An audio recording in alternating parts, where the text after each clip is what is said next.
Welcome to episode 2 of the Career High Podcast. Sir. I'm your host, Shep Garner, and this is my co-host. James, what's up with y'all? What's up, cuz? Yeah, you already know we This here. episode 2. The episode. We right back at it. Yes, sir. Yes, sir. All right, so they know our podcast is about mental health, so we got to touch on the amateur sports. We got to. Us coming from the basketball background, coming up through the ranks. Yeah. You know, we got to touch on that. Got to touch and on that and how the new landscape of things is affecting the kids, the coaches, the handlers, college coaches, you know, everybody. So parents. Yeah, parents. Yep. Yeah, so let's talk about it, man. So give them your background and, you know, who you played for and, you know, what the landscape was like when we was coming up before we get to the new one. Yeah.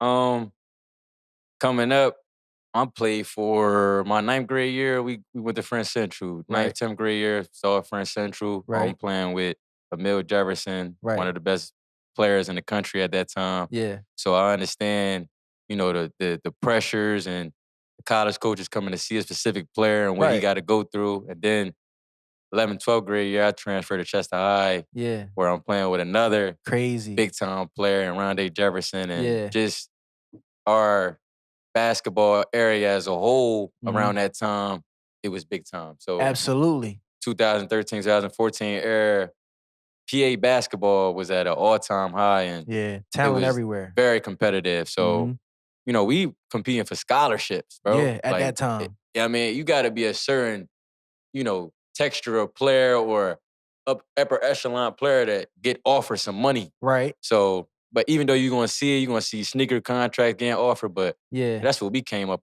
under. And you guys the same? Yeah, I mean, I played for team final. Yep. I ain't even getting my AAU Yeah, that's what I'm saying, Team Scan at the time, but it's now PSA Cardinals out in New York. Shout out Munch. Yes, sir. Shout out Munch, man. My guy, my big brother. That's my guy. And shout out to all my teammates that I played with: Shavar Newkirk, Chris McCullough, Shaq Diallo, Terry Larrier, Quincy McKnight, and a few other names that I know. Some dogs. Yes, sir. Some yes, sir. dogs. Yes, sir. Kevin Seymour. Yeah, we got to touch that New York soil, man. Yes, so you know y'all on the way. Mm-hmm. But now I played for team final. Me. Jaquan Newton. Yes, sir. Shout out Quan, that's my dog. Malachi Richardson. Yes, sir. Mikael Bridges, y'all see him on the NBA floors. Muhammad. Who else we had? Kwani. Yep. Kwani was on our team. Kwani. Nana, Tone Toplin. We had some dogs. Yeah, we had some dogs, man. We went to the Final Four in Peach Jam. Then my high school team, I played for Roman Catholic all 4 years. That was a different, we'll get into that too. Yeah. But yeah, coming up for me, I knew that up to a certain age, I think I hit like about 13, 14, I knew that I'd be going to college for free. All right. So my basketball life became a business early, right? But it wasn't, as far as, you know, the business is concerned, it wasn't like it is now. Yeah. You know, it was more so like, all right, we got a little bit of power out here on these streets. We can really do what we want. You know what I'm saying? It wasn't like we can go where we want. But we got some play clout, what we though. want. We got some clout. We got some clout. That's what we was looking. Yeah, it was right. the clout. They know we basketball players. Right. We can go to New York. Right. We can go to DC. We can go to Philly. We can go to Atlanta. You know, they know us all over the world. We thought, right? Yeah, right. At the time. So yeah, I mean, that's what we was playing for. The clout, the scholarships. Like I said, we knew we was getting a scholarship 13, 14 years old. Because that's what we breeded on. Yeah, we already knew. We got old heads around us telling us like, yo, this how you do this, this how you do this. Right. This what it take to get here. Right. Then we seeing guys that's actually playing. So like we got Tyreek Evans in front of our eyes. Right. Early. And we seeing that NBA player. Yeah. Like in high school. NBA player at 17, we knew, everybody knew he was an NBA player. Yeah, so it was like, wow, like watching that whole process unfold. That whole, like before we got to high school, that whole landscape right there, a high school basketball player, talking about Gov, talking about Ones, you talking about Reek, Nas, like that that's whole, just in the and city. that's just in the city. Yeah. We ain't even say the Philly boys that was wrecking, and Southern boys that we seeing that was wrecking, but like Baller's Life had a time. I know, like around that time they had a time. Yo, it was different, and it was just jumping They off had the at time that of point. their life. Yeah, but I would say the mental health for us at that time, we felt a lot of pressure because it just came from the performance. That's though. it. It wasn't like, you know, I wanted to play good for the people on my team, but I also wanted to play good for the people that came to watch me hoop. Right. It wasn't like I'm thinking about, like I said, we knew we was going to college for free. So that wasn't the case. No. We wasn't worried about the scholarship. We was more worried about the conversations after the game that was going to happen. I always wanted bragging rights. So if I played against somebody, whether I knew him or didn't know him, if I didn't know you, I wanted you to lead the gym or the court that day saying like, yo, that's a bad motherfucker. Right. I respect him. We want the compliment. Right. These if I was playing against my homies or somebody that I knew, I wanted the bragging rights. Like, yo, last time I seen Khan, ask him what happened last time. You know what I'm saying? Your peers know you nice. Yeah. Like, that's enough for you as a kid. Like, yo, you know, I'm nice. I ain't even trying to hear what you talking about. That's pure. That's innocent. Right? But that came with a lot. And I know my mental health journey is a little bit different because, like, I couldn't do regular things that kids my age was doing at that time.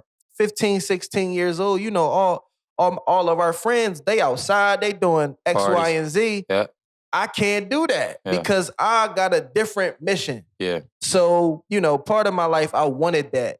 You know what I'm saying? I wanted that normalcy as a kid. And that bother you mentally sometimes. You know, you so focused on trying to get to college, trying to get to the league. And it's hard, You gotta though. sacrifice a lot. You talking about a kid having to sacrifice I'm about to when say you see that. his You gotta friends. sacrifice, you gotta bro. sacrifice like, something. that ain't something that you pick up early as a young boy. Like, you gotta I gotta sacrifice my time for what? The future. I don't even see it. I don't even know if I'm gonna make it there. Like, what is the future? What you mean I gotta be at what you mean I gotta go to the gym? Yeah. What you mean? Like, twice a day? Twice a day. Yeah. What you mean I gotta on Saturdays I gotta go to the gym? Now I'm trying to stay in and play the game. Right. Like, right. Or I wanna just run around with Mal. You wanna be a kid. You know what I'm saying? You wanna be a kid. I wanna run around with Trap. Yeah. You know what I'm saying? Like, I wanna run around with my dogs, but I yeah. can't because my mission is different. Right. So now let's talk about the new landscape. The new landscape is insane. I mean, that NIL thing is out of this world. They even got the president talking about it. Yeah. The president put... Yo, y'all know when Uncle Donnie step in, it has to do with money. Stop playing with him. Listen, y'all young. He said, listen, y'all young boys getting $7 million for 7 months. Right. No. Absolutely no. not. And y'all come from the trenches? No. Absolutely not. We making too many millionaires off this. Yeah, take this 300. But, chill out. But how do you think that this new NIL landscape is affecting? Let's start with the kid. Kid? Yeah. The kid now is in a situation where, all right, I'm 15, 16. Right. I might have seen my mom, know of my mom making 50, 60,000 in my life a year. Yeah. Man, cuz just gave me $1 million. $1 million to go hoop.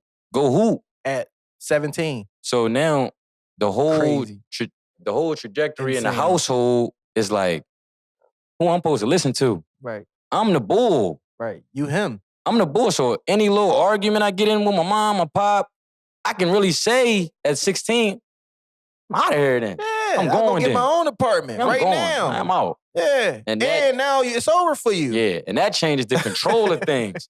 Because now, like, who I'm talking to? Yeah. Who are you talking to? My trainer. Yeah. Probably my AAU coach. Right. Who want parts? Who want parts too? Yeah. And then it's a sneaky guy coming around from time to time saying, yo, trying to be an agent. Yeah. Like, what's going on? Yeah. Like, what you want to do? Oh, they giving you that? I know a couple of people that I might be able to get you this. Yeah. You know what I'm saying? A beam? What? Yeah. A beam? I can get you 4. Yeah. Nigga like, huh? Lying. Hold on now. Lying to him. Right. Like, what? Filling like, his head with the nonsense. But the money.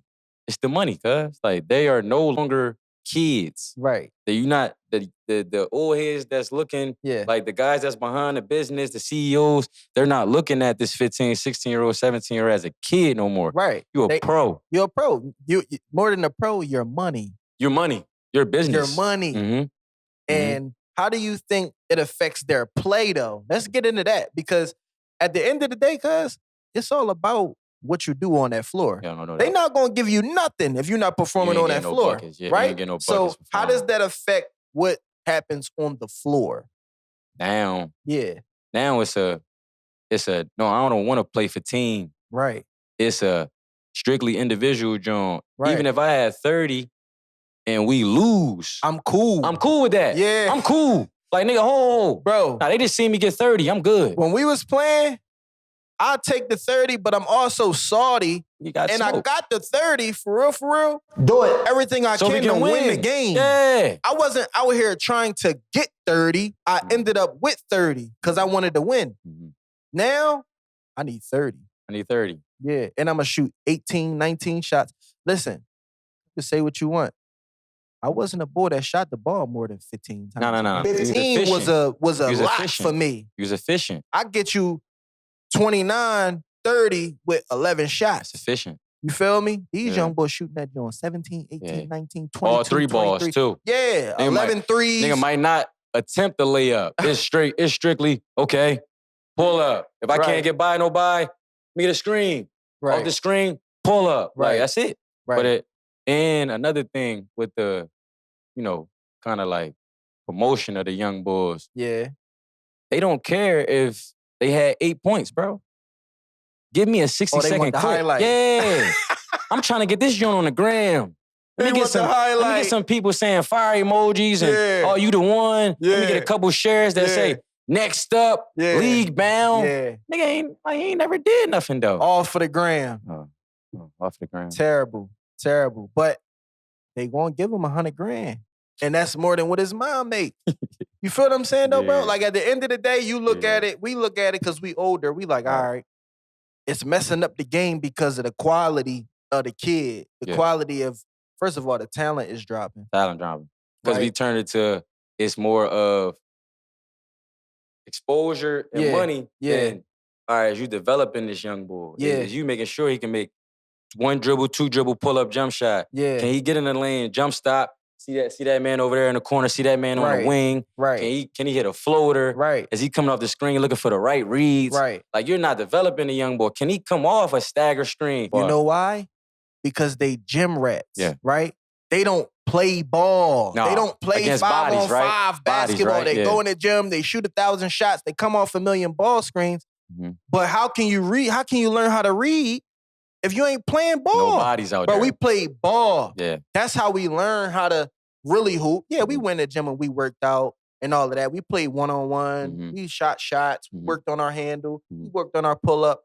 But we played 5-on-5 basketball a lot. No doubt. And that's where the real development is. I think these young boys these days lost the art of actually hooping 5-on-5 and learning how to play basketball, learning how to read coverages. And young boys, it ain't nothing wrong with you going to your local park and hooping. And playing against some bums. Or some old heads. Or some old heads. You know what I'm saying? You just getting some wreck and you playing against some bodies. You might have worked out the day before. You want to try everything out here. Yep. Against some bodies, though, just to see if it worked. Right. Because what your trainer's showing you, it might not work. It might not work. He might not even have hooped in his life. Might it's be a lot phony. of those. Might be phony. Phony. Yeah. Never hooped in their life. Yeah. But training. A lot of phony trainers. College, pros. I got a good one for y'all. Everybody that's watching this, all the little kids that's watching this, even adults, if you training. If you an adult, you training, ask yourself, how many points did you score when you was in high school? Just high school, not even college. If it's less than 400, I'm scared. You feel me? And kids, ask your trainers, what was y'all doing when y'all was hooping? Yeah. What type of player was you? What type of player was you? Mm-hmm. Because my trainer was Pooh Evans. Mm-hmm. And Zane Shaw. Yeah. You know what I'm saying? But mainly Pooh Evans. Mm-hmm. Pooh was it. Yeah. You know what I'm saying? Went to the high. And if you came in that gym, you felt the energy. You felt it. You knew. He got everybody in there. He bred Tyreek Evans. Yeah. It wouldn't be if it wasn't for... Yeah. So it's like, we had that respect coming in the door. Right. So now, how does it affect the parent in a situation? Can the parent still be a parent? Do you see the parent still parenting in that situation? Or is it a little bit more lenient now because I know my son got the potential to bring in upwards of $600,000 next year? I say it's hard for him. Of course. Because it's something new. They never seen it before. So it's like, how do I approach this without being in the way? Yeah. And not making him mad. Yeah, you don't want to make no mistakes. You want to pick the right handler. I want to pick the right trainer, pick the right AU team so he can get the right exposure. It's a lot. It's a lot for a parent. So I really understand how they could be a little depressed or standoffish with this. Bro. Like, I can understand a mom or even the pop saying, like, yo, you handle this, bro. Go ahead. Like, you do this for him. Because if I do this for him, I fuck around and fuck up. I don't know what I'm doing. And he gonna look at me crazy if I do it. He gonna pay me. So I don't want to mess my relationship up with my son. I don't want to mess my relationship up with my son/daughter. I don't want to do that. So I'm gonna rather get somebody that's in this realm of things. Go ahead and handle it. Now it's a lot of greedy parents out there too.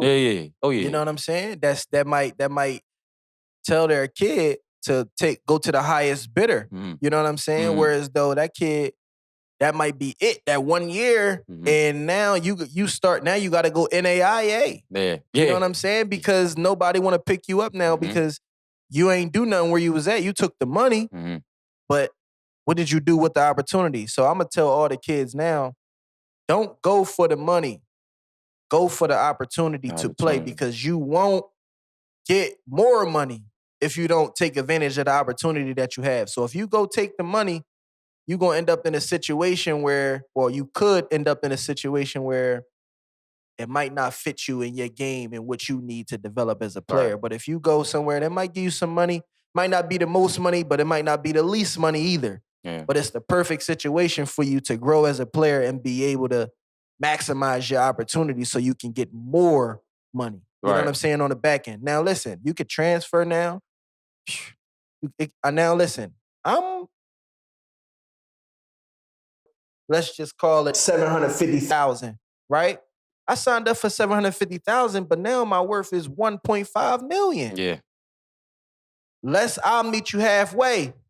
Give me $1 million. Right? Matter of fact, give me 1.5, give me 1.2. And I'll be okay with that. And a coach should be judging off of what you did the past year. What you did. You know what I'm saying? And because I fool with you and you fool with me the long way, all right, cool. Instead of me trying to get 1.5 from you because you probably don't got all of that and you got to be able to pay everybody else too, 1.2.5. And I'll be cool with that because that's my worth and I fool with you and I want to be here. Right. So the young I boys think don't that's care. what you got to get to, but they don't care. They don't care. They don't care. Whoever got the bag for me. Now let's talk about the coaches. With the power anymore. None. It's the kids. It's a John where as though like, you know, back when we was playing or even previous years before that. Right. You got a coach that's saying, it's my way or the highway. You going home. And you can really get up out of here. Yeah, this my system. Like, this my system. Yeah. This how I run my whole unit. Fact. So now you coming in and getting 1 million, bro. Yeah. They can't deal with that. I've been successful my whole life running my system. Yeah, and I had the power. Talk you crazy. My point guard ain't had no crazy you any kind of way. You feel me? So it's like, that's how it go, bro. Yeah. Yeah. So these new coaches, they're having to adapt on the fly to parents, right? I remember it was a time where coaches really had the power. It was like, all right, do what you want to do. What you gonna do? When he get on campus, he's mine. He mine. He mine now. Right. I know what I told y'all in the living room. Yeah, I got y'all. That's dead now. He on campus. I recruited him well. Yeah, I'm Cal. I told Boogie Cousins he's gonna be able to grab that rebound and push. Now when he got here, John Wall here. Stop playing. Come on there and play like that. Pick that joint up. First practice, I seen you push that joint. I told you I don't want to see you do that no more. Stop playing with me, bro. It's over. So I would say these new coaches, they gotta adjust, man. They gotta adjust, and they gotta be real. They gotta be real people. You know what I'm saying? Don't try to, be huge ego guys. Be good guys and be good to your players, bro. Because your players hold the power. They the ones that hold the power. I know a lot of coaches think they do because it's their program, but at the end of the day, the players is out there on the floor and they the ones controlling everything. So be good to your players, man. Say whatever you say you're gonna do it. Don't be out here lying to these players talking about you gonna do X, Y, and Z for them, and they get there and it's not that. Now they leaving you, and they gonna carry that bad name with them. They gonna tell everybody about you. Yeah. And that's why they leaving their jobs. Yeah. It's too much pressure, bro. It's too much. And you gotta provide for your family. Let's not forget about your family that you got to provide for. Yeah. You know what I'm saying? So, give him a quote, cuz. Give him a quote. Give him a mental health quote. Or should I give him mine? Give him yours. I give him mine. Cause I got a good one. I came up with this joint earlier. Your hardest battle is between what you know and what you feel, but no storm lasts forever. Keep going, your breakthrough is on the other side. Dang.